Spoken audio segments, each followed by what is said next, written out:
Welcome to the Eat Away Kidney Stones podcast. I'm your host, registered dietitian and kidney stone expert, Melanie Betts. After learning a ton about kidney stones and helping people prevent stones at the University of Chicago, I was fed up with all the terrible advice people were finding online. So I decided to do something about it. The Kidney Dietitian was born. This podcast is for people who want to learn what actually works to prevent kidney stones and still enjoy life, eating, and their favorite foods. Let's dive in.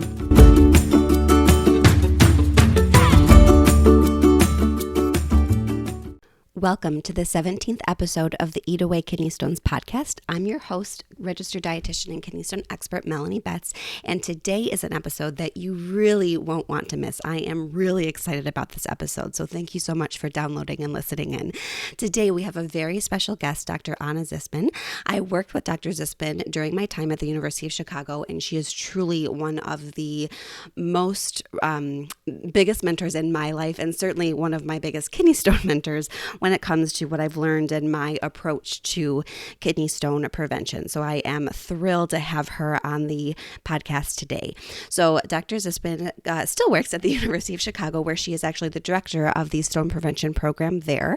She went to school at the university here, in medical school at the University of Wisconsin, and she went back to the University of Chicago to do her fellowship in nephrology, which is where she started to really dive into kidney stone prevention, where she still works today. And I really love the message about what we're talking about today. The title says it all, that kidney stones are preventable. This is just such an important message to get out into the world, and one that might be a little bit different than a lot of the advice that you tend to find that seems to be very discouraging.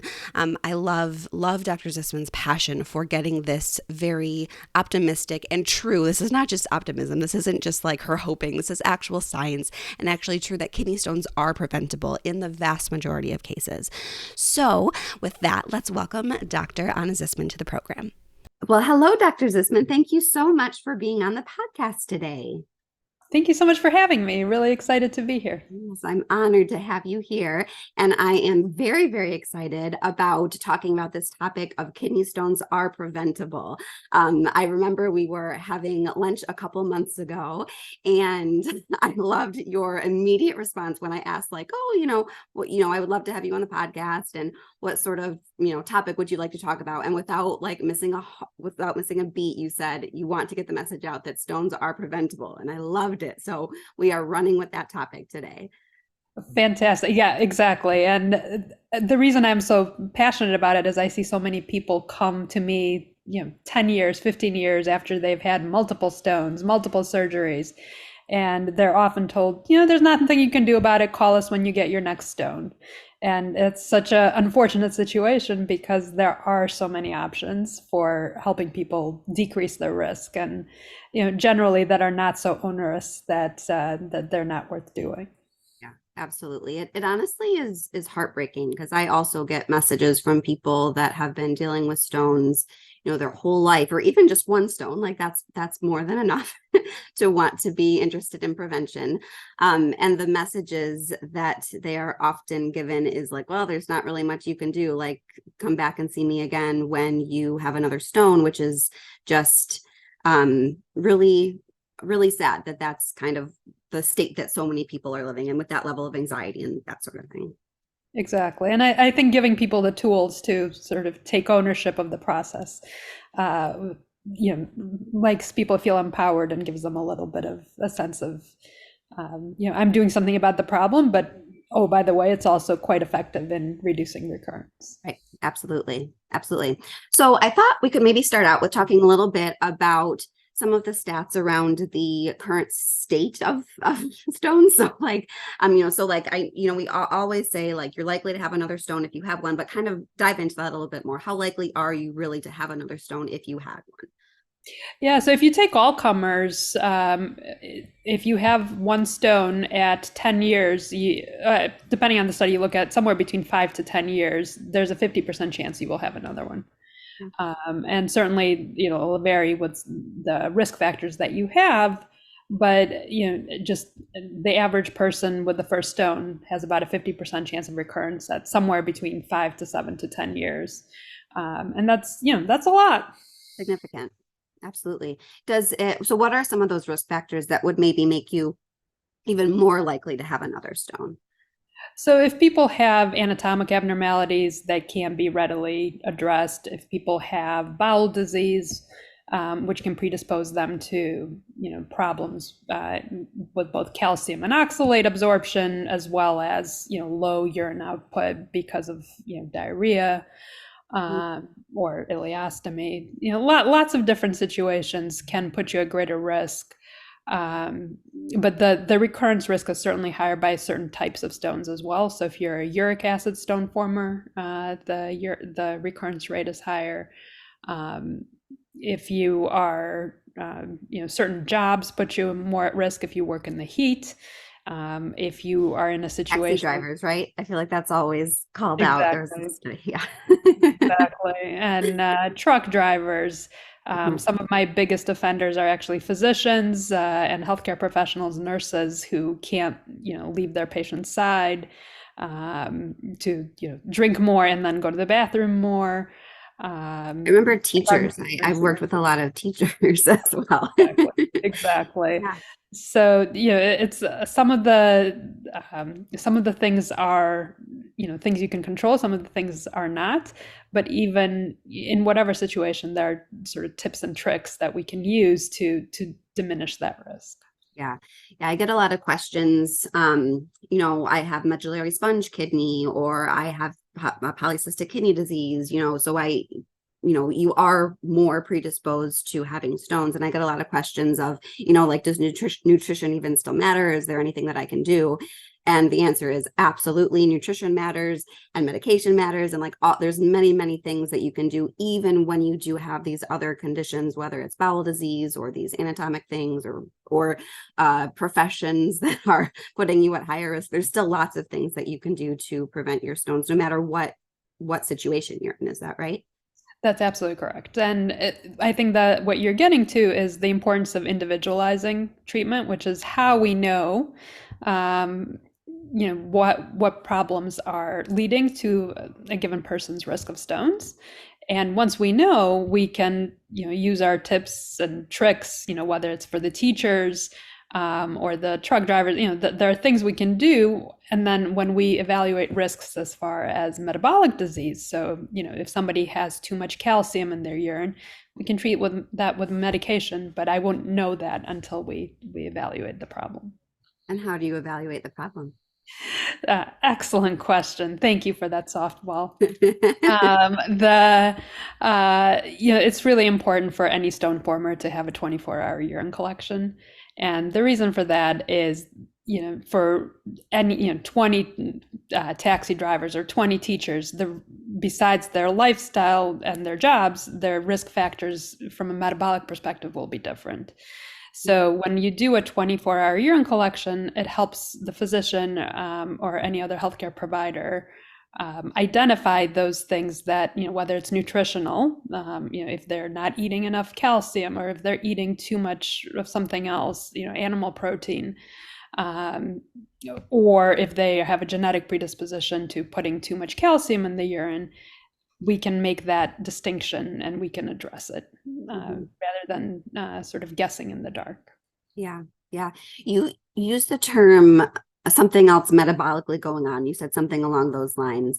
And I actually just got back from a conference with a whole bunch of other dietitians and had a booth there and talked to a lot of dietitians about kidney stone prevention. And one of my main messages that I wanted to get out is that I feel like we, as a healthcare community, really need to start thinking about kidney stones as a symptom of something else going on. Like, I feel like they're kind of viewed as like, oh, like, yeah, you just had a kidney stone, like, whatever, like, move on with your life. But really, we need to think about them as like, that stone was formed for some reason, and we have to kind of like figure out what that is, because that could also be a symptom of other health things going on. So kind of for the layperson, can you explain what you mean by some other metabolic process? Like, what exactly, how would you define that? Yeah, so it's a great point, and I'll back up even before I answer that. A lot of times when I do talks, to at conferences, I use the analogy of we should be thinking of stones as the canary in the coal mine. Mm-hmm. The it's a sign that something is awry. It could be something super simple, like you're just not drinking enough water, Or it could be that there are metabolic problems that should be addressed. So what do I mean by that? So it could be that you have too much calcium in your urine, and that can happen for genetic reasons, or so meaning you were just born like that. Or it could be for, there could be an actual other health problem going on. Your parathyroid could be overactive, a number of other conditions that can lead to that. Yeah. It can But also, I'm gonna interject though, even if you have that high urine calcium because your genetics just are dictating that, because I think that is the case for the majority of stone formers. Correct me if I'm wrong, right? Is it correct. just that idiopathic hypercalciuria? Or basically means that we have high levels of calcium in our urine for reasons that we don't really know, aka genetics. But when that's the case, there's still things that we can do to prevent it. That doesn't mean that you're just like gonna have stones forever because that's what your genetics say. Like there's still things that we can do to prevent it, correct? 100% correct. And there really is no condition where we just throw our hands up and say, well, there's nothing we can do. Yeah. No matter what, you might be at a higher underlying risk. It may be that your genetics or your lifestyle or whatever predisposes you to a higher risk than the average person. But we're never going to throw up our hands and say, oh, nope, sorry, you were just made this way, nothing we can do. There are lots and lots of things that we can do for just about every condition. Yeah. But the other metabolic issue that often that we can spot on the 24-hour urine collection that we may not be quite as aware of is a low urine pH. So your urine may be too acidic, and oftentimes, it can happen for a number of reasons. But one of the common ones that we can really work on, fairly aggressively would be, being overweight, having insulin resistance, being pre-diabetic. Sometimes that shows up in the urine, before you might see overt signs of that systemically. And so the ability to sort of pick up on that is sort of that canary, and you can start acting on it, both to prevent the kidney stones, but also to address other, long-term health problems. Yeah. Absolutely. So that 24-hour urine test really is the key to everything that you're talking about, it sounds like. Certainly in my world, that there is, it's critically important. Just because I can, I'm sitting here talking to you or any other stone former and say, yeah, generally drink a lot more water. It's good for you. Eat healthy. Yeah, sure, that's great. Those are general recommendations, and that's absolutely what you're going to hear from me regardless.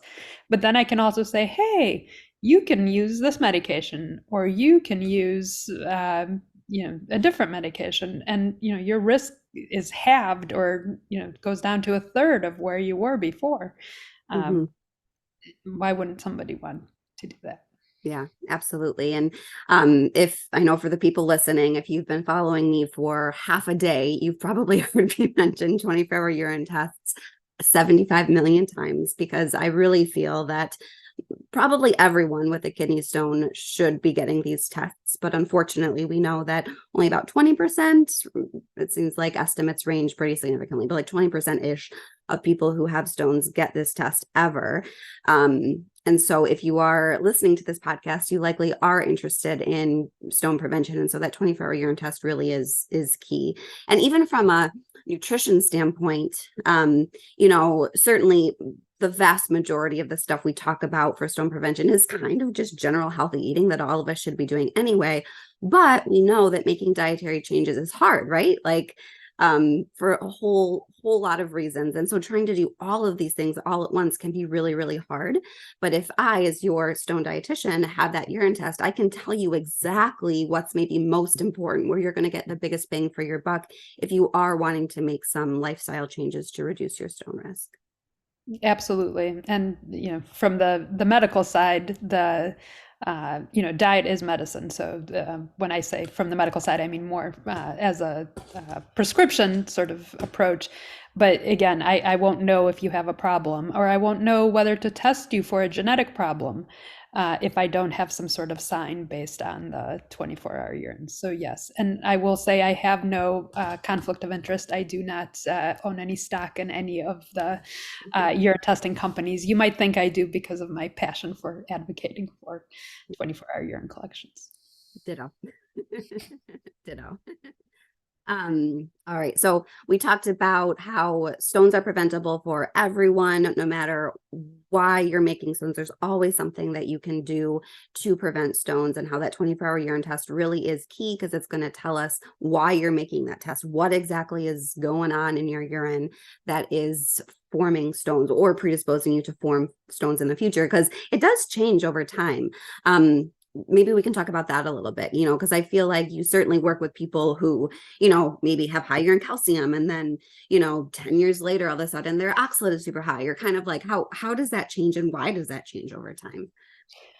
Yeah, so certainly as people change their diets, their 24-hour urine numbers will change. But the most common reason that we see things change is if you do have a genetic predisposition to high urine calcium, sort of the classic run-of-the-mill variety.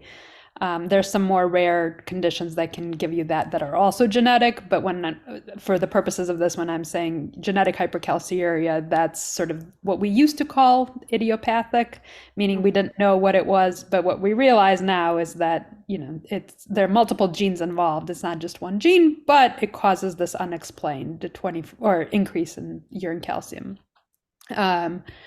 And what we know is that you might have that all through your, 20s, 30s, 40s, but as you get older, it's absolutely normal for the kidney function to decline a little bit as we age. Everybody's does. And when that happens, your urine calcium drops off. So your urine calcium decreases. So generally, you're not going to be at as high a risk of calcium stone formation as you get older.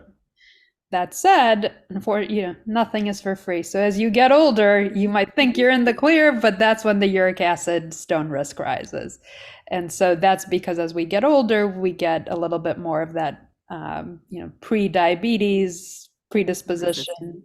Mm-hmm. And yep, exactly, insulin resistance. And so then the uric acid risk goes up, and, we accumulate other health problems that can contribute. So, both from a normal aging standpoint and from a change in how people, from their diet. Of course, a woman going through pregnancy, lactation, their 24-hour urine parameters will very much change. Then again, at menopause, women kind of get the short end of the stick there. As always, right? And so, both normal aging and normal physiology, and then as well as diet, will lead to changes through the lifespan.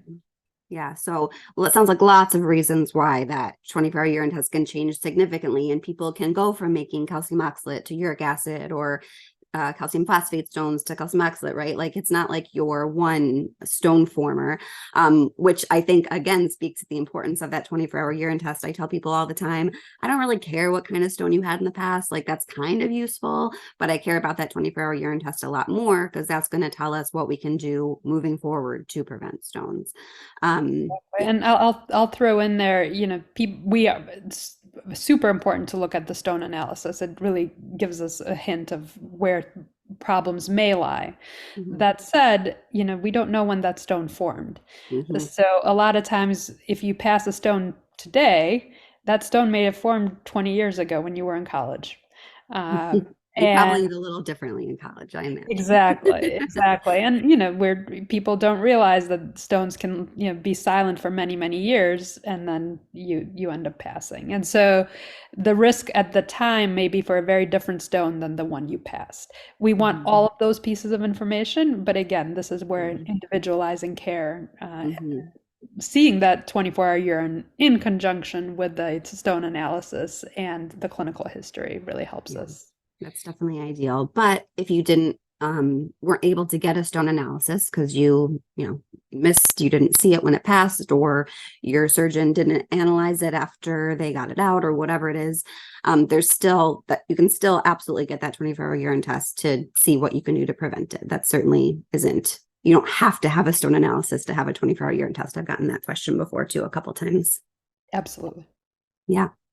So we kind of already talked about this, but maybe kind of highlight the different things that we can do to prevent stones. So based on that 24-hour urine test, what are some of the tools that you have in your toolbox to prevent stones for people? Uh, Absolutely. So the number one is always going to be fluids, fluids, fluids. So that's of the general recommendations. It's You know, not exciting, but it's so true. It's exactly. like And, drink more water. and there is a little bit of an art to it, right? So when I was first starting out, I had great mentors, and who told me, make sure you tell people that you need to drink 3 liters of water per day. 3 liters, 3 liters. Okay, great.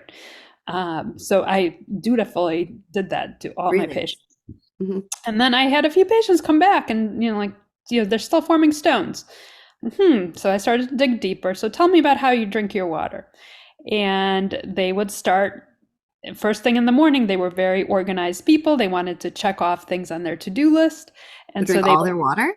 they would set out their 3 liters and over the course of a couple hours would drink their water. And they were never going to form a stone between the hours of 7 a.m. and 12 p.m. The problem is there are 24 hours in a day, and Mhm. I'm not going to catch that on the 24-hour urine because it's 24 hours and their urine volume would be great. But the point is, you do want to drink throughout the course of the day. So crystals don't care if you're busy. So crystals are the precursors to stones. They don't care if you have a big test. They don't care if you have a big presentation. They don't care if your kids are sick. They Fortunately. right, they are going to take the opportunity to form when it presents itself, and so it's really important to drink throughout the course of the day. Um, the 3 liters, does it mean that if you can't hit 3 liters, you're never gonna, achieve what you want? Absolutely not. So the higher, the better, the more fluids you drink, the better, without going, driving yourself crazy. Um, the other things that we can do, so nutrition, we talked about, it is generally really important to eat a normal, healthy, varied diet. And what do I mean by that? You can speak to that better than I can, but the calcium, making sure you have an adequate amount of calcium. It helps protect your bones. It helps keep, it's counterintuitive. If you make a calcium stone, wouldn't I want less calcium? But the answer is no, because it helps both protect your bones and help you not absorb too much oxalate from your diet. But general, the healthy eating, the DASH diet, so low Oh. sodium, Mhm. normal protein, normal calcium. I'll leave the dietary tricks to you. But the other things that we have in our toolbox are, of course, medications. So if the calcium is high, we have medicines for that. Of course, we would first rule out that there's not something systemically wrong, like another condition causing it. But once we do rule that out, then we can go to medications. If we have, if the pH is low, that's a fairly relatively easy thing to fix as far as giving you medicine to increase that. And then some lifestyle, things like weight loss and so on. So it really varies on the individual level, but for every person, regardless of the cause, there are options to decrease risk. Yeah. And I wanted to kind of highlight the idea that medication is a very viable tool to prevent stones. Obviously, I'm a dietitian, and I think that food is unbelievably important. And many people are able to get completely normal 24-hour urine test results with changing their diet. But sometimes it's not enough. And in that case, medication is a wonderful option. And there's lots of other reasons why you might utilize medications, but I find that some people feel like that, they write and say, oh, my doctor wants to put me on this medication. I'm like, do you think that I should go on it? And the answer is maybe. Like, if you can be very motivated and want to, and you can do everything quote perfectly, whatever that even means, but that urine test might still not be, there still could be room for improvement, significant improvement with medication. And so I think that that's really important to know that lifestyle and food and medication can all work together for stone prevention. And honestly, that's true for any health condition for that matter. Exactly. And stone formation typically is going to be a chronic condition. Sometimes you get the one off, you had one kidney stone and you're never going to have it again. Yeah. But often we see people recur. And when we see people recur, that means you want to take steps to prevent it, and that's a multidisciplinary approach, right? That's could be just sufficient with fluids and diet, but or you may need some extra help with medication, and that's not a failure. That's sometimes you just need extra Slide. help. Mm-hmm. Yeah. absolutely. You have about a 50% chance, as we learned earlier, to have another stone at some point in your life, basically. This might not be a fair question, but if every single stone former out there got adequate care to prevent stones and good quality prevention care, what do you think that percentage would be of the Oh, recurrence rate?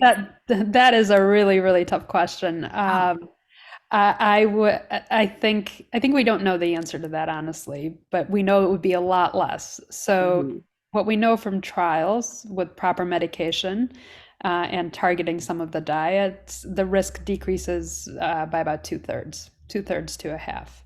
That's So huge. right. So that is, or a half to two-thirds. It's a huge risk reduction. Mhm.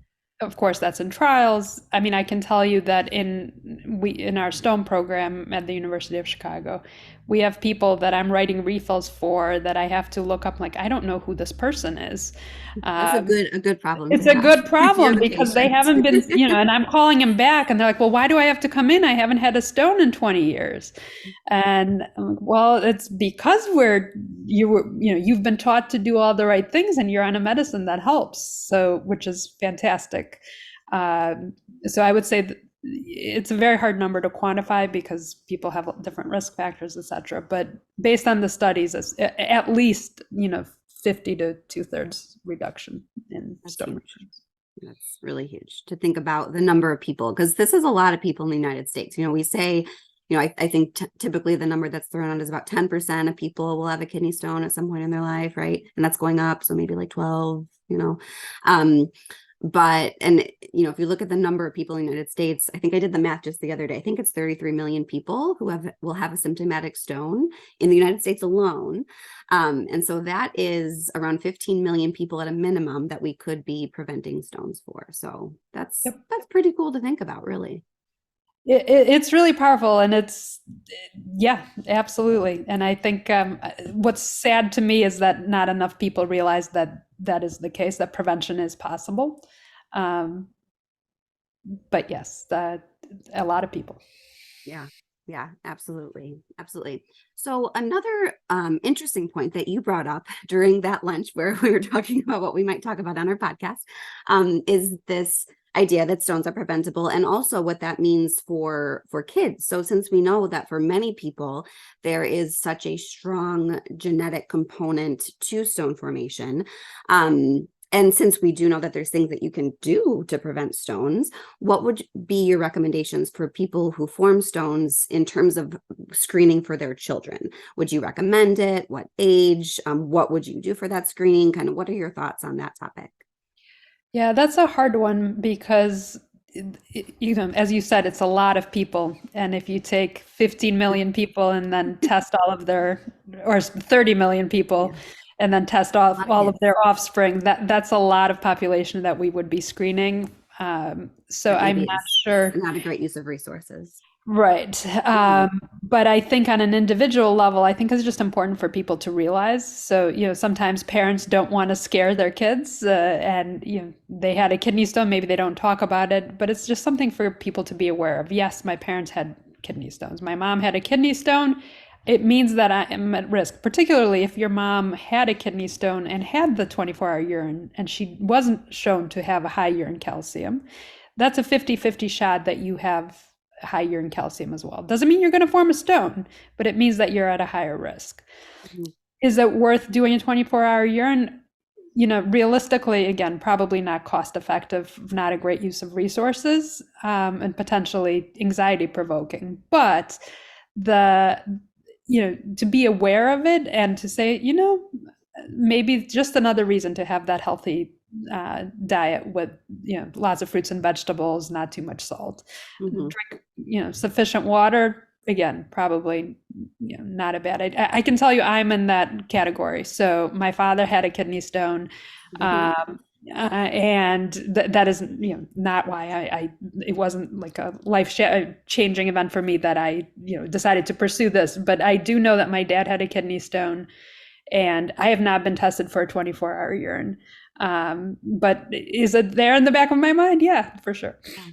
So basically you're saying maybe it's something that we should be telling our doctors, right? When you go to any doctor, certainly a primary care, they're going to ask you probably about medical history in your family. And probably you think about reporting things like diabetes or heart disease or cancers, but probably not stones.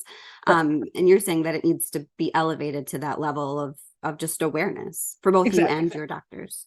Exactly. Hmm. Yeah, absolutely. You said you didn't go into stones because of your dad's experience. Why did you go into stones? I don't even know.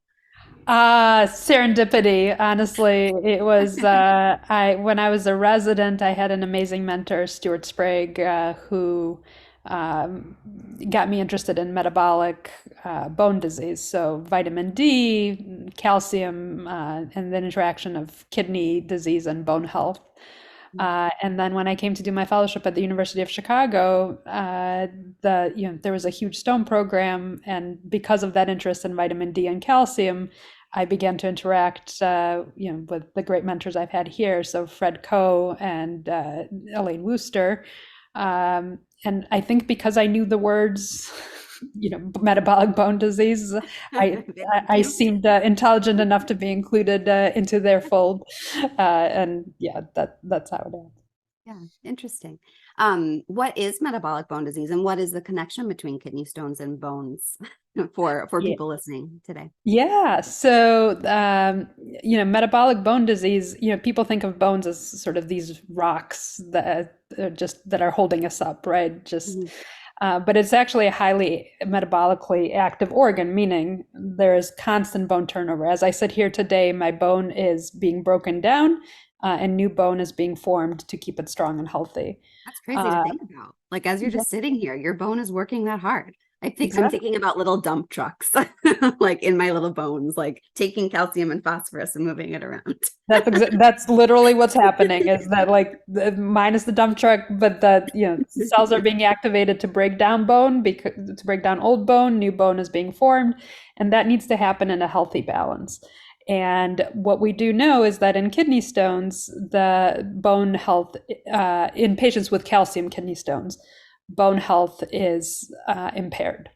We don't actually entirely understand why there's different types of bone disease, but people with that genetic hypercalciuria, or idiopathic hypercalciuria, have abnormal bone turnover, which means that they're at a big risk for fractures.